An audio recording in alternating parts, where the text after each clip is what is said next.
Welcome to the Wodesman podcast, a show discussing all things camping, bushcraft, and outdoor adventure.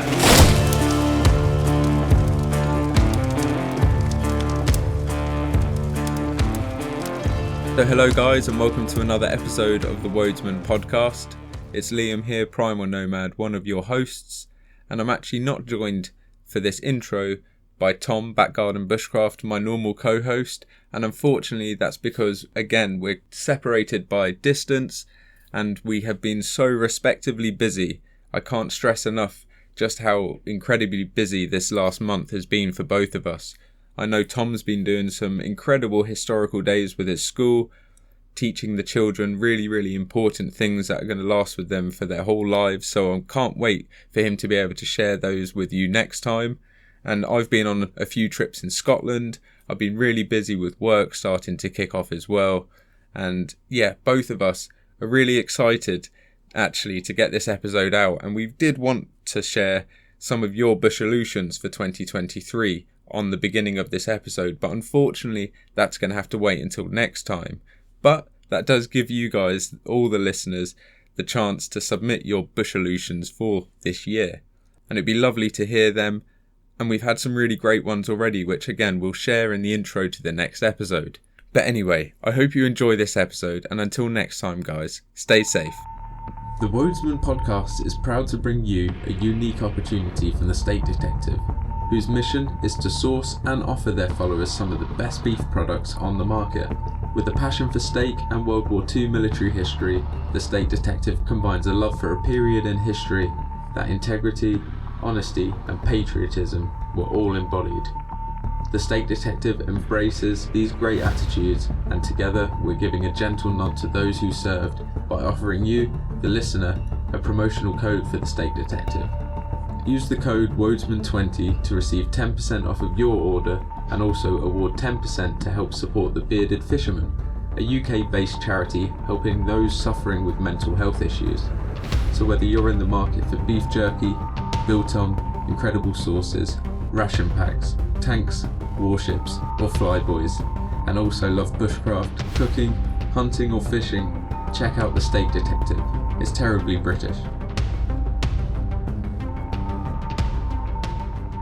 So hey guys, welcome to another episode of the Wodesman podcast. I'm here by the fire with my good friend Liam, Primal Nomad, Hey buddy. my co-host for the Wodesman. Indeed, it's good to be here with you. So cozy right now. We've got a rip-roaring fire made with dead standing wood that we've sawn up with a Baco Laplander. We're sitting nice and close to it so that we're nice and warm. And yeah, it's been a lovely evening together, hasn't it? It's been really nice actually. We've had some burgers, some cooked burgers on the frying pan with Mexicana cheese. We're about to have a festive little treat, aren't we? We are. So we decided to do a crumble, a woods crumble. A woods crumble. We're trying a one-pan crumble, aren't we? We are. So we've got a frying pan, my little Dubai frying pan. We've got a tin of Prince's apples. we have, yep, the pie up. filling. Yeah, the pie filling ones, the little cubes. And then we've got a crumble topping. We got a bag of crumble mix, and I'm looking forward to it, dude. It's going to be awesome. It's going to be nice, I reckon. Your metal plate has a lid on top, and we're just going to bake it on the embers, aren't we? Yeah, Maybe throw a few absolutely. on top. So we use my metal plate and Liam's pan, and try and see if we can do a pan crumble. So, and it's all stuff like that bushcraft is really what it is to us, isn't it? You know, those kind of like primitive skills, cooking outdoors, practicing things that have almost been forgotten, and it's only, you know, they've only been hung on to by a few people. And that's it. now they're starting to get more commonplace, which is amazing. Absolutely. Like, whilst a caveman all those years ago will not have been munching a crumble round the fire, No. he would have been sitting round the fire with his mates. He'll be eating something, he'll be cooking something, you know, so... And utilising methods of cooking in different ways, you know, cooking over bits of wood, charring over bits of wood, primitive steaks, like how we've done it before, you know, just a caveman steak. Chucking it on the fire. As we call it, it's aptly named. So yeah, it's stuff like that is really awesome. I'm really looking forward to that crumble though. It's going to be such a good way of celebrating the evening. And you know that feeling of you know, that reward after a meal is something we can relate back to our ancestors with. Yeah, you know, 100%. They would sit and they'd throw the empty sort of shells of whatever it was they were eating, or the nuts that they were munching. They'd chuck the bits they didn't want over their shoulders, and they'd end up with these mounds of food. And like, to me, midden mounds. Yeah. To me, that's an indication of the sort of good spirit that you get around a fire. And you can just imagine, while we're sitting here now, you can just imagine what it would have been like sitting around a fire any time in history. You can just, the feeling would remain the same. That warmth you get from the fire in front of you, the feeling of a meal in your stomach, and the good cheer of having a sort of close friend, a comrade to talk to and chat. Yeah, that's it. And it's also,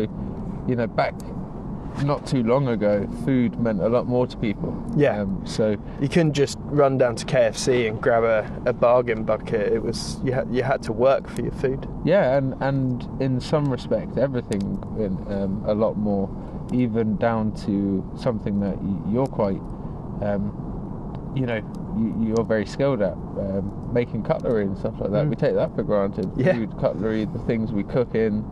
The containers, the pots, the pans, the knives, everything. That's it. And they all boil down to really small little kind of skills and skill bases that could have been lost so easily, but been held on to. And that's what I love about bushcraft. Yeah, so do I. It's that connection you get with the past, and that sort of feeling of timelessness when you're actually out. Like, you're separate. You're in your own little bubble, away from everything. Yeah. And you could be anywhere. You could be at any time. Absolutely. And you're preserving skills that would otherwise be lost. And that's kind of what we wanted to do today. We wanted to capture that sort of spirit that's transferred through the ages and that's transcended sort of time, that sort of ability for people to sit around a fire and just have conversation flow. Yeah, fireside chat, and yeah, what it means in the respect of, you know, how bushcraft has allowed us to do it. You know, without bushcraft as a kind of subject, I guess we wouldn't have had that opportunity to meet at the bushcraft show and you know, do all these wonderful camps and trips. Yeah. So it's through that we've met, but it's a very primitive feeling in all of us that I'm sure if we met any of our listeners, we'd have the same connection. Yeah, you instantly connect with people, and you feel, I don't know, when you're looking at the fire and you're staring into the flames, it's a similar thing to when you smoke your pipe, or you read, or you sort of do something with your hands while you're talking to someone. It's like you immediately feel more prepared to listen to an alternative viewpoint, or yes, like you're going to have a more genuine conversation with someone around a fire. Like, if two people disagree, if they're around a fire together, it's normally something that they can have a amicable discussion about. Yeah, you rarely, I don't know if I've ever encountered an argument by a fireside. No. I've encountered people disagreeing, but amicably, and that's it, understanding each other's viewpoints. And I think having that fire to focus on, a bit like pipe smokers talk about, having the pipe to sort of focus on and keep lit while you're having a conversation, it moderates tempers and it keeps people friends, basically. Yeah, absolutely. That's a really nice way of kind of putting that into words. Actually, that's a really nice way. I like that, and it's true, because I guess when you're out here, you're both out here for the same reason. Well, we rely on each other, don't we, when we're out here? Like, exactly. If I was to fall over and hurt myself, I'd need you to be able to help me. Yeah. And like, if something happened to you, you would rely on me to go and we're a sort team, it. aren't we? We're a cohesive team, and if one of us starts to flag, or we're always looking out for each other, aren't we? Yeah, even, you know, in a mental way, like if one of us gets demoralised, we're there to pick each other up. And, you know, like when our shelter, a little incident when the ridge pole snapped to mine, and then we laughed about how mine came down and yours hadn't, and then yours came down. I know. And then we were both kind of like, and we just saw the funny situation. side. Then it was laughed away through building the next we saw ones. the funny side, used a bit of good humour to get through it, and we learnt from the experience. Yeah. And I think that's what's so special about this hobby.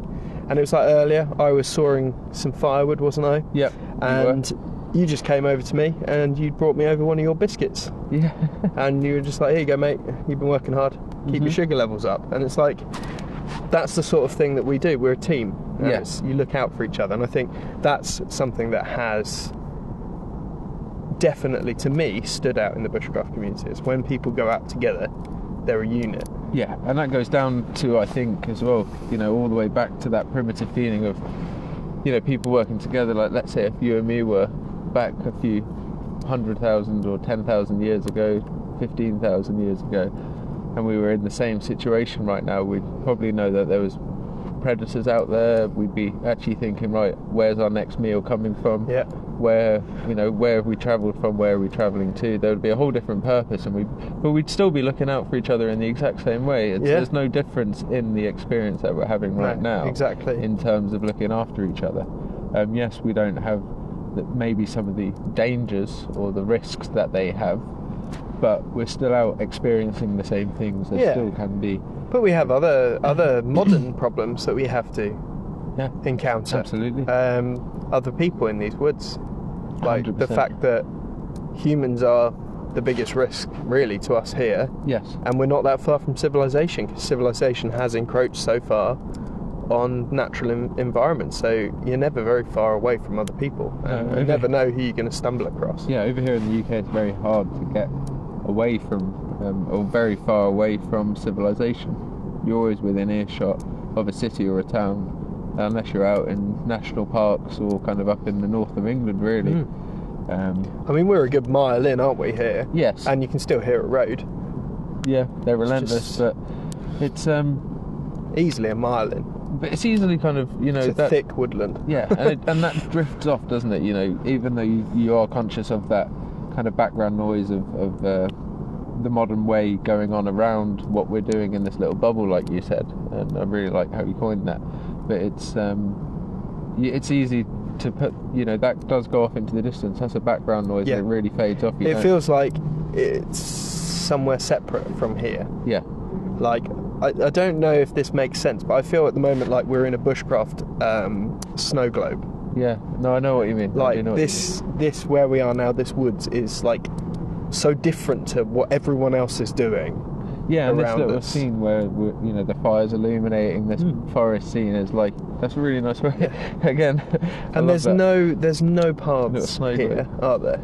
No, anywhere nothing. near where we are. We're there so are off no the beaten paths. track. We sort of almost bushwhacked in here. I mean, we've been here before, so there is a bit, like, we know where to go, so we don't have to bushwhack through. But the first time we came here together, we did have to basically bushwhack, didn't we? Yeah, we did.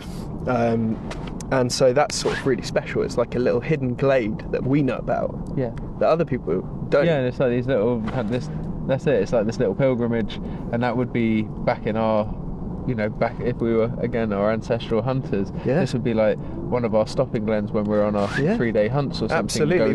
Going to the feeding site that is a few miles away or something. They 100% would have had spots that they knew about that they wouldn't tell everyone. They would only tell their trusted friends. And it's like, that hasn't changed. Like, that's the same. And if I refer to this spot, Liam will know what I'm talking about. Yeah, absolutely. Like, if I say Lavu Camp, yeah, I know where Liam knows is. exactly where I'm talking about. Yeah, if I say crunchy fried chicken spot. We're in it, mate. Exactly.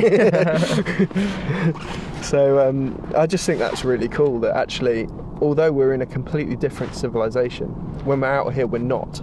Yes. It feels connected, and it really feels does. connected to a very long history of primitive skills. And I think that's that yearning in us, isn't it? It's the reason we're doing it is because I think we feel more connected to our ancestral past than we do our modern kind of counterpart. And going back again a few episodes back to our trivia, Jamie, Living Wild UK, actually put in a good question about the urbanisation. Yeah, that was really interesting. That question. Of the human race, and to think it's only been 99.9%. You know, 0.01% that we've lived outside of our natural environment. 0.01. And you can see and understand wholly why some of us still do feel that complete urge and inner drive. That need to be outside. Need to be outside, because we're so far removed from it. And it's only in, you know, my grandfather's generation that they were still living off the land. And it's lovely that skills like that are becoming more prevalent through bushcraft as well. Definitely. And it's like, I think I live in London. I work in London. Well, not in central London, but I live in a London suburb. Absolutely, yeah.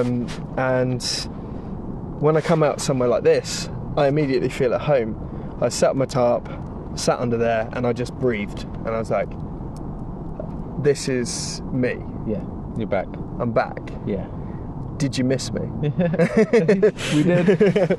The woods have missed you. The woods have missed me. Your humble chuckle. It's brilliant. So I just think that's a really nice way, just the spirit of the past ages and stuff that we experience when we come out here.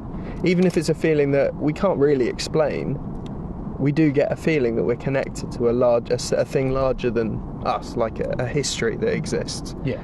And I think that's kind of what we wanted to just spend sort of half an hour sort of chatting about today.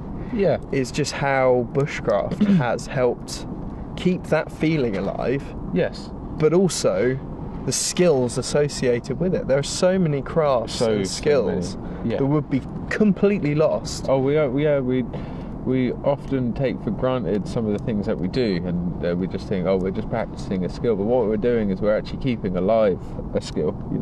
Not only are we going out and doing something for ourselves, all by doing these incredible feats, bow drilling, hand drilling, practicing knots, going out and living in the wild, living outside. We have no reason nowadays. Yeah, we don't need to cook on a fire. No. We both have induction hobs at home. We have modern technology. We have way electricity. Easier ways of doing it. We could be at home warm with central heating right now. Well, actually not really, because of the price of central heating nowadays, but yeah. but very true. In theory, we could all be at home in our slippers, not in one slipper, in our slippers, nice and cozy inside. We don't need to be cooking on a fire. We don't need to be out in the cold. No. But it's that need inside us to get out and connect with these ancestral skills. And I think it's, again,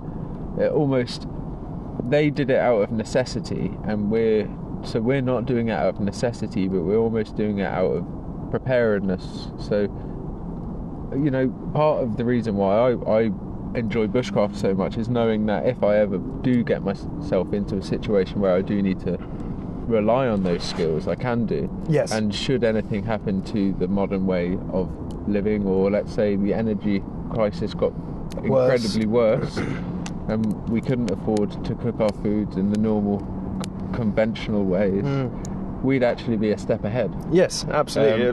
Quite a few steps ahead. Yeah, exactly. And it's having that ability to do that and say, and looking forward and kind of saying, well, actually, I'm not just relying on the system. Absolutely, and it's that sort of feeling of independence you get as a result of that. Yeah, and because I think modern society does try and put you all in a box, and it's quite nice every now and then to just get away from that slightly.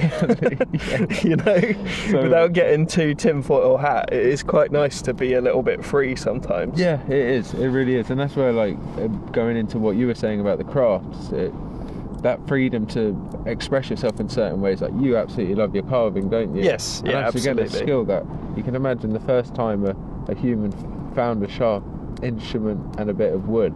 Yeah. You can guess what happened.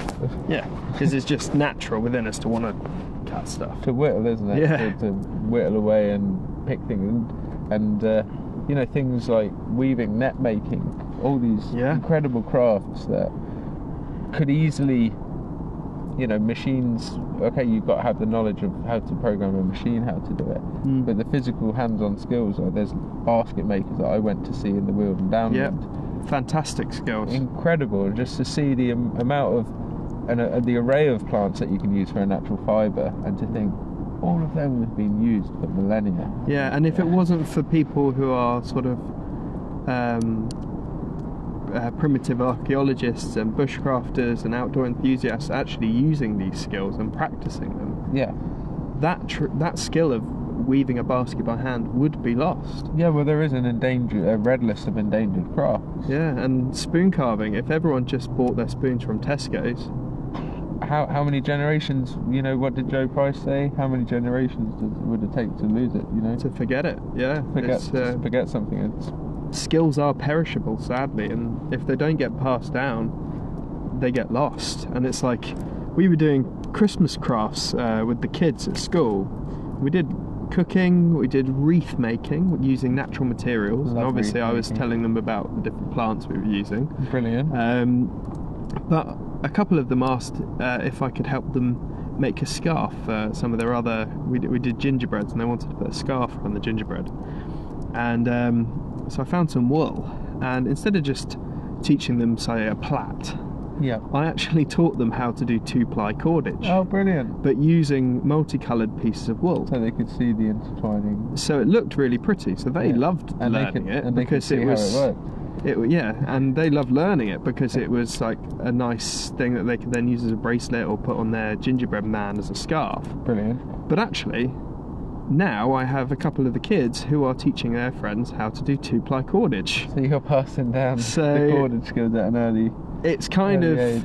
cool because, like, they would probably never have seen that method. Well, the They would have earlier- just done a plait. Yeah, and the earlier you start someone on that lesson, or on that journey, sorry, I'm not on that lesson. So the sooner you start someone on that journey, they have more opportunity to discover things in that wealth that is youth. You know, when you're young, you have a lot of free time to delve into things. And so that's amazing. I think to give Yeah. it, Well, they saw me could doing progress it, 'cause into I- knots for some of them. It started as they saw me doing it because one of them had asked me to help them make a thing for their gingerbread man. Oh, so you thought this is the way And to get it. so I I just started doing it, and then of course I soon had a few kids gathered around me saying, "Oh wow, how did you do that?" I was like, "Bushcraft lesson." Oh boy. And so yeah, a couple of them now know how to do 2-ply cordage. They don't know it's 2-ply cordage. No, They but the just know fact it's a that they pretty were- pattern out of wool. But they were interested to do it because of that primal draw to. and then what I did again, the next day is I brought in one that I'd made out of hay, nice. so a 2-ply string. Yeah. And I said, just so you know, what I taught you to do for making your bracelets was actually used traditionally to make string. I was like, so this is made of hay. And I got them all to sort of see how strong it was. And they were amazed by that primitive craft. Yeah. And it was really nice actually to see I love that. kids interested in learning about it. Yeah. Well, when I was young, I did something similar, but with one of my dad's teachers when he was an apprentice in his brickwork. He used to work with a chap, and he was kind of his master. And Mick Quill was his name, rest in peace. And I just remember helping my dad and him make a straw rope called a sugorn in Irish, and doing it in all the traditional manner. And it was some photographs from my granddad's books, and I was just helping them out. And when I look back at those photos, I think, well, it was just amazing as a young child to be doing stuff like that. It really does get you going. I remember just being so you've got enthralled a by it. huge I smile had on the flat your cap face. on, I had the woven jacket on. It was just so much fun. I remember it as a kid. So you've shown me that photo, but just listeners, it's an audio only podcast, so you can't see what I'm seeing. But when Liam was recounting that story, he had a huge smile on his face because he was remembering such a positive memory. And I just think that's so special that actually a skill like that can bring so much happiness. But that's what I think you've given to those children as well. That moment of like, oh wow, and then for them then to have that achievement of doing it. It's that feeling that bushcraft does give us, and I think that's that connection. Yeah, having a few oh wow moments every week is a good thing, I think. Yeah. So I like that, actually. I'm going to coin that. Yeah. An oh wow moment. An oh wow moment. That's brilliant. I think we all need that, don't we? Yeah, So, if any of you guys have had an oh wow moment recently, share it with us. yeah, I'd love to hear that. Yeah. That'd be amazing. That'd be good. But yeah, just so many primitive crafts. And we're obviously, we don't want to... This is just sort of a chat around a fire. And we don't want to go into these topics individually in detail because we would like to do a separate episode on cordage. We'd like to do a separate episode on net making, maybe with someone who's really skilled at net making. Yeah. Likewise, pottery. Pottery, I mean, your lovely Ellie, Yep, indeed. she's very skilled, isn't she? Yeah, she's really cracking on with her pottery. She absolutely loves it. And that's a primitive skill. Yeah, it is indeed, and she she's just a natural at it. It's amazing to watch what she can do and do with clay. And I know when we were at the Bushcraft show, she met up with Paul Smith, Primitive Pottery. Absolutely amazing chap. Followed him for years on Instagram and Facebook, and big on the Living to Learn community. So shout out Paul Smith. And Ellie and Paul both got on like a house on fire. It was very windy. We were all around his kind of tarp. He had such a great display of pots, and you know, to see both different aspects. Ellie throws on the wheel and he throws a lot of hand building stuff, but to see how that skill has progressed. So he's obviously displaying them very original kind of not replicas, but very of the era, Neolithic kind of early Iron Age, Stone Age kind of pottery, and Ellie's doing the more refined, but they're both the same skill. It's just great to see that development. And you can guarantee if you took someone from history and were able to bring them in a time machine to here right now, and you were to get Ellie to show them the pot making, or me carve a spoon, they'd be amazed at the modern technology, but they would still see the skill that they are familiar with. Absolutely. And I think if you gave them the modern tools, they wouldn't find it too hard to quickly adapt. And it's like if we were doing bow drill, if we were here doing bow drill and you brought over someone from the past who relied on bow drill, you could give them one of our sets and they could get a fire. Yeah, absolutely. And it, like, that to me is special. That's very, really very cool. Special. Yeah. And I think that's probably one of my favourite skills. That I think it is what the skill that actually got me into bushcraft was friction fire. Seeing Ray Mears pull out a friction fire and cooking cattail roots. Yeah. And I was just like, oh my god. I've eaten those. So they're a funny taste. They're interesting. They are. Stringy. And they cover your face in charcoal as But well. even doing that, I mean, I remember the first time I ate cattail roots. Like, despite, you know, like you say, the taste isn't amazing. They're not bad. But you want more because it's like... You're like, oh, this is so cool. I mean, it's just, it's an oh wow moment. Yeah, it is an oh wow moment. Exactly, Tom. That's perfect. And like you say, that's what just keeps bringing me back. It is just what keeps bringing me back to bushcraft. You said that like in one of our first podcasts. You know, feelings like that are what bring you back to bushcraft. I think that's what brings me back. This connection to the primitive past, and I've had that draw with hunting lately and butchering my own meat, preserving that. I know that's something you're desperate to. I'm desperate to learn about it for sure, and I'm hoping that one day soon we'll manage to get on a hunt together. And I'd love to learn from you and the guys you go out with, and it's another avenue that I've not yet pursued. It's a very special kind of thing, and I think it's another skill that often gets overlooked because it's an important one in the community as well. Yeah, it's like same with processing game. Like taking the game is one thing, but actually being able to process it is another skill that is so important and that has been passed down generation to generation. Oh, dude, when I think of the first deer that I butchered now, I'm just like, I darn messed up. I'm just like, oh man, I could have got so many more cuts out of them. Yeah. You know, and I didn't waste any, but I had like a leg with like the whole rear end on. You know, and now I've got a leg, I've got a shank, I've got a top side, I've got a rump, I've got we've got all the different components, and then I'm like, right now I can do a roast, or I can do it's a leg. Amazing. And you've processed it, you've taken the game and then you've processed it, and it's so much more special and meaningful to the animal than just picking a cellophane wrapped bit of meat off a shelf in a shop. And there's a time and a place for that. We did that today. It's like there's no problem with that. I try to minimise how much I rely on the meat industry, but it's almost inevitable that you do as well. So it's nice to get that primitive connection. And that's a primitive connection I've not yet experienced and would like to. I'd like to even document your first, to be honest. I think that's something we have to do at some point. Absolutely.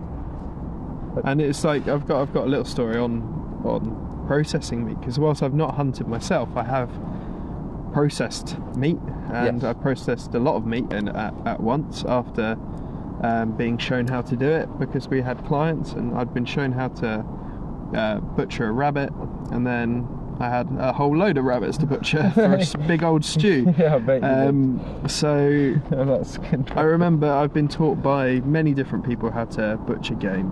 A couple of notable standouts for me are Zala. She knows who she is, so she showed me many things to do with butchery, and Paul Kirtley obviously as well. So it's just really nice to know those skills and have people teach them to you. But I remember after butchering my first rabbit, I got back from that course, and then I went to work, and I was walking down the high street to the station, and I was seeing all these people glued to their phones, and I was just sort of thinking, yeah, something feels a little bit different about me now, because I know a skill that other people don't know. Yeah. And I felt like I was slightly different to all these people that don't even consider where their meat comes from, or don't consider where their meal comes from, or the fact that they always expect to be warm and would never even think about a layering system. It does make you feel alive, doesn't it? It does. Having the knowledge to look after yourself really does make you feel, I don't know, not special. It doesn't make you feel... Well, it makes you feel connected with why you're here. Yeah, it makes you feel slightly different, I think. Yeah, I know, I do know what you mean, because I remember that feeling of like when I was out on a hunt and I was laid down in the field, like really soaked, really wet, but alive, properly thinking, alive. Go stalking, they said. It'll be fun, they said. And but then you think, this is amazing. I'm actually, I'm working for my. This is a proper amazing. That's what I'm talking someone's about. That done feeling. This. Someone's been and felt like this before, and they had no choice. I can't back out now. I can't not. And I know I'll get that same feeling again when I get back from this camp. Yeah. Because daily life will resume. I'll be walking down a London street. I'll be popping into Lidl to get my groceries, and I'll be thinking, a couple of days ago I was in the woods relying on myself and Liam and cooking food on a fire, and the fact that you've taken yourself out of your normal environment and plonked yourself into a woods and done bushcraft, it just gives you that sort of connection, and then you feel alive and vibrant for a few days when you get back. Yeah, it really does re-energise. Kind of separate from everybody else who's just going about their city life. And I think I can't really explain it, but no, I think you've hit the nail on the head, because that's why I think this subject as a whole is great, because there's so many intertwining topics. Like, we've only touched on a very few of the crafts, and like we said, only very briefly touched on those crafts fishing as well. Yeah, fishing, again, that's a craft that I need to explore more. And tracking. So many, and the opportunities are endless, aren't they? That's the thing, and it's just like you can't quench your thirst quick enough. And even Ray Mears said it, and it's something that I think I'll have to take with me to my grave, and it's that there's some things in life that you just don't have enough time to learn. Yeah, there'll always be questions unanswered. It's like I'm looking up and I'm seeing stars. Yeah. I can't tell you what the stars are, because that's not a skill I've yet learned. Yeah. I'd like to know it. I could tell you a few, but I'm very limited on my astrology. And it's something, again, it's a great space to be open in bushcraft, because the more open you are, the more people that will reach out to you with excellent advice. Absolutely. And it's like, I know that in the past someone will have looked up at the sky and been able to tell you what every single one of those shining lights were. We just need to meet them. But I can't tell you what they are. No. But it's like, if I'd have been all bravado with you and been like, I'm amazing at like feather sticks, and then how can I ever ask you for help on feather sticks? And I've asked you for help with like feather sticks before, where I've been different grinds and stuff like that. You passed me a Wonder Tactical, and I was like, Tom, I can't do it, man. Yeah, exactly. So like, having humility in bushcraft is another thing. Oh, it's a huge thing. I know we've spoken about that before, but it is very important. Allows you to learn these skills because it's impossible to know everything. Yeah. And Like, you can spend every day of your life just trying to learn one skill, and you will still meet someone who knows something you don't know about that Yeah, skill. you'll be And surprised. you can learn things from the strangest places. Like, there's always a bit of information waiting for you around the corner if you're Absolutely. prepared to listen to it. Absolutely. And I think that's a really nice way to wrap it up, is Yeah. to kind of, for you guys to go away and just have a think about skills that you've learnt and how you could pass that on to the next generation, and how Yeah. that's actually impacted your life. And just think about anything you do outdoors. Just think, how has this been preserved by hobbyists? Yeah. Whether that's flint knapping, whether that's navigation, whether that's tree and plant identification, whether it's medicine, Yeah. like whatever it is, there's so many of those skills And how your that have been passed down to us. and how even your main job, how that's been affected by it. Because, you know, if you're an artist and use charcoal, how that's affected, Yeah. you wouldn't be able to get your charcoal without charcoal burners. Exactly. How was without that the knowledge. invented in the first place? And the knowledge of a woodsman to know what wood to use Yeah. and how to burn it. And there's things like that just keep me as interested. And One that, question leads to two more. and that goes back to my bush solution from the last episode, which is to kind of look at further into things. And Yes. that's why I really appreciate this conversation tonight. No, it's just been nice, hasn't it? I great, mean, yeah. we've got a couple of beers, we're sat around the fire, we're getting a little bit deep, and it's just nice. It's like brilliant. we both appreciate bushcraft for what it's given us, and it has given us a real passion for being outside and a real sort of desire to learn. And I think that is, at the end of the day, so rewarding to actually have found a desire to learn Yeah. and to be connected to the past in some shape or form, and be ready for the future. It does both. It connects you to the past and it prepares you for the future. Yeah, and it's wonderful to be connected with you guys and to be able to share this conversation with you as well, and this journey. And it'd be wonderful to hear from you guys of, your bush solutions, and also Your wow moment. your wow moments. So yeah, keep them coming in, and we really appreciate the ones we have had so far. Yeah, I hope you've enjoyed this little sort of conversation. Our idea for this episode was literally just to record a conversation we wanted to have. Yeah. Which was the original intent of this podcast anyway. So I hope you've enjoyed this sort of very informal, slightly looser It's been really nice. episode. This one was for us, wasn't it, Liam? It We just was. wanted to chat about this. Yeah. So I do hope you've enjoyed it. Please join us again in future episodes. And drop us a message whenever. Definitely go check out The State Detective and use the code Wodesman20. And also, please do check out Joe Price's field guides, which are available, especially his one on feather sticks. Absolutely. They're on his website, which we will Your drop. dog mark.